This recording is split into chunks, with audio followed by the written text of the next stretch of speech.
আর সকাল থেকে দুজনেরই প্রচুর মিটিং ছিল, তাই ভাবলাম দুজনেই অল্প একটু কাজ ভালো করে এগিয়ে নিয়ে তারপর দুপুরবেলা অফিস যাব। আমি স্নান টান করে একদম রেডি হয়ে গেছি। স্কিন কেয়ার আমি এখন মিস করি না, কারণ আমি ভালো ফল পেয়েছি। তোমরা ট্রাই করতে পারো। আজকে একদম সিম্পল খাবার ছিল, ভাত ডাল উচ্ছে পেঁয়াজ ভাজা সঙ্গে ঢেঁড়স ভাজা। খাওয়া দাওয়া করে আরামসে অফিসের জন্য রওনা দিলাম। এখন ওয়েদারটা বেশ সুন্দর যাচ্ছে, প্রায় রীতিমতো বৃষ্টি হচ্ছে রোজ সন্ধ্যেবেলাতে।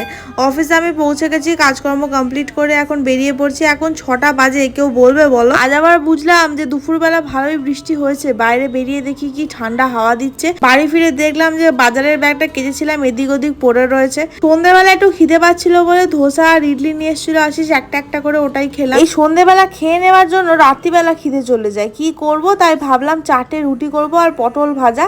আর আমি এরম করে মেপে আটা মাখি যাতে বেশি না হয়ে যায়। তো এটা দিয়ে আমরা ডিনারটা সেরে ফেলি। তোমরা আরো মিনি ব্লগের জন্য চ্যানেলটা সাবস্ক্রাইব করে দিও। আবার দেখা হবে, টাটা।